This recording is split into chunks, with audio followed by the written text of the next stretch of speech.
Hi friends, कैसे हैं आप लोग। आज की वीडियो में बात करेंगे बिहार एसटीईटी 2019 के डॉक्यूमेंट्स जैसे caste certificate, OBC certificate, residential certificate और क्रीमिलियर और नॉन क्रीमिलियर को लेकर।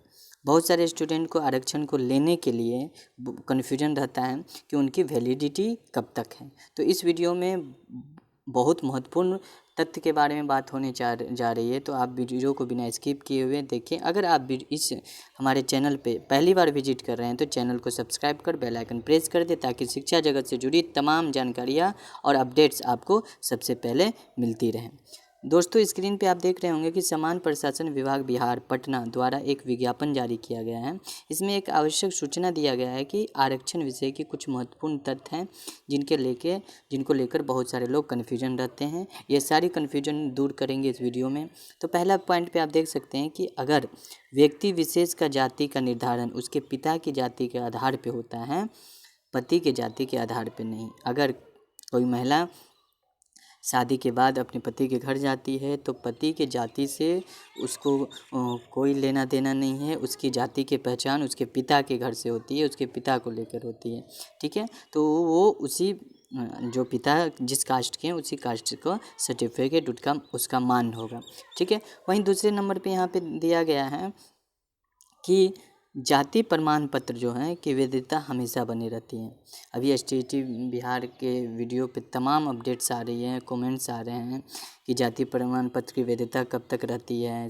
कोई बोल रहा है साल भर तक रहती है, कोई बोल रहा है 6 महीने पर बनानी पड़ती है। ऐसी कोई बात नहीं है, जाति प्रमाण पत्र की वैधता हमेशा बनी रहती है और उसमें जो दर्ज सर्टिफिकेट नंबर रहता है वो आप यूज कर सकते हैं एसटीईटी के सिलेक्शन प्रक्रिया में या बिहार सरकार की अन्य सरकारी संस्था में सर्टिफिकेट नंबर कर सकते हैं, क्योंकि कास्ट सर्टिफिकेट की वैल्यू हमेशा बनी रहती है। ये कन्फ्यूजन दूर रखिएगा और आप दूसरों को भी सलाह दीजिएगा।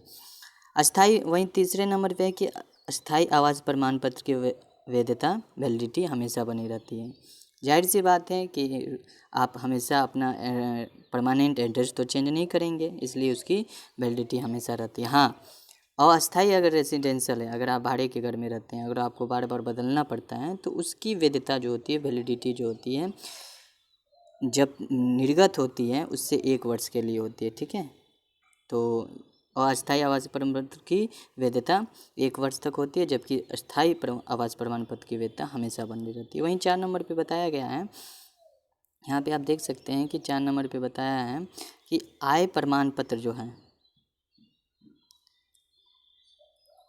आय प्रमाण पत्र की मान्यता निर्गत तिथि से 1 वर्ष के लिए होती है। इनकम सर्टिफिकेट की मान्यता जो है 1 वर्ष के लिए होती है। अगर मान लीजिए कि आज 31 मार्च 2021 है और आज हम बनाते हैं तो 31 मार्च 2022 को इसकी वैलिडिटी समाप्त हो जाएगी। आपको फिर से आय प्रमाण पत्र यानी इनकम सर्टिफिकेट बनाना पड़ेगा। वहीं 5वां नंबर पे बताया गया है कि सत्यापन के बाद अभ्यर्थियों को मूल प्रमाण पत्र अवश्य लौटा दिया जाएंगे। बिहार सरकार की जो भी रोजगार दे रही है बिहार सरकार, टीचर की हो या अन्य जुड़ी संस्थाओं से हो, आपको डॉक्यूमेंट चेक करने के बाद आपका मूल प्रमाण पत्र लौटा दिए जाते हैं।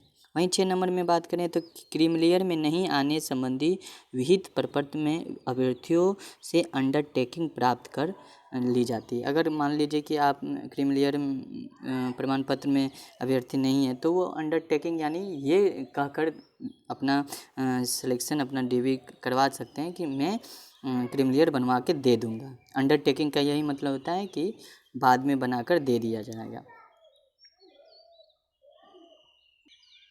तो आप देख सकते हैं 6 नंबर में फिर से एक बार रिपीट कर देता हूँ कि क्रीमिलियर में नहीं आने संबंधी विहित प्रपत्र में अभ्यर्थियों से अंडरटेकिंग का मतलब होता है बाद में प्राप्त कर पुराने क्रीमिलियर रहित प्रमाण पत्र के आधार पे नया क्रीमिलियर रहित प्रमाण पत्र निर्गत किया जा सकता है। आप यह कहकर नया क्रीमिलियर रहित प्रमाण पत्र आप बनवा सकते हैं कि मैं अंडरटेकिंग मतलब बाद में आपको दे दूंगा। ठीक है, वहीं 7वां नंबर पे क्रीमिलियर रहित प्रमाण पत्र बार बार बनवाने की आवश्यकता नहीं होती है। अगर आप एक बार बनवा लिए हैं तो उसे बार बार बनवाने की क्रीमिलियर प्रमाण पत्र बार बार बनाने की आवश्यकता नहीं है। हाँ, राज्याधीन सेवाओं हेतु पुराने प्रमाण पत्र के साथ अंडरटेकिंग देकर आवेदन दिया जा सकता है। अंडरटेकिंग यानी मैं बाद में प्रमाण पत्र निर्गत कर दूंगा, दे दूंगा, यह कहकर आप कर सकते हैं। 8वां नंबर में वहीं पे है कि राज्याधीन सेवाओं में राज्य के मूल निवासी को ही आरक्षण दें। ये तो पहले से ही कहा गया है कि अगर आप बिहार के निवासी हैं तो आपको आरक्षण दिया जाएगा, अन्यथा अदर स्टेट से हैं तो आपको जनरल ट्रीट किया जाएगा। ठीक है। वहीं आप 9वां नंबर पे देख सकते हैं कि दिया गया है कि दिव्यांगजनों को सरकारी सेवाओं में नियुक्ति में 4% क्षेत्रीय आरक्षण दें। ओरिजेंटल 4% आपको आरक्षण मिलेगा जो दिव्यांगजन है, ठीक है, सरकारी सेवाओं में। वहीं पे अगर कोई स्वतंत्रता सेनानी के पोता पोती नाती नतनी फ्रीडम फाइटर के हैं तो उनको सरकारी सेवा में नियुक्ति में 2% क्षैतिज आरक्षण दे हैं। यहाँ क्षैतिज आरक्षण दे रहे हैं, 2 आरक्षण होते हैं, एक वर्टिकल एक हॉरिजेंटल। वहीं 11 नंबर पे है कि महिलाओं को सरकारी सेवा में नियुक्ति में 25% आरक्षण दे हैं, ठीक है, 35% आरक्षण दे हैं महिलाओं को, ठीक है। वहीं पे WBC महिलाएं, यहाँ आप फॉर्म में देखते होंगे कि WBC लिखा रहता है, अंडर कोस्ट में लिखा रहता है फीमेल। तो इसका मतलब यही है कि WBC पिछड़े वर्ग की महिला का तात्पर्य यह है कि अनुसूचित जाति, अनुसूचित जनजाति, अत्यंत पिछड़ा वर्ग एवं पिछड़ा वर्ग की महिला इसे सरकारी सेवाओं में नियुक्ति में 3% ऊर्ध्वाधर आरक्षण दे हैं, ठीक है, वर्टिकल, जो 35% क्षैतिज आरक्षण के अलावे हैं। इनको तो 35% आरक्षण मिल नहीं रहा है, इसके अलावा इनको 3% आरक्षण और भी मिल रहा है। अगर दोस्तों आप इसे नोट करना चाहते हैं तो नोट कर सकते हैं, अन्यथा आप स्क्रीनशॉट कर लेकर रख सकते हैं।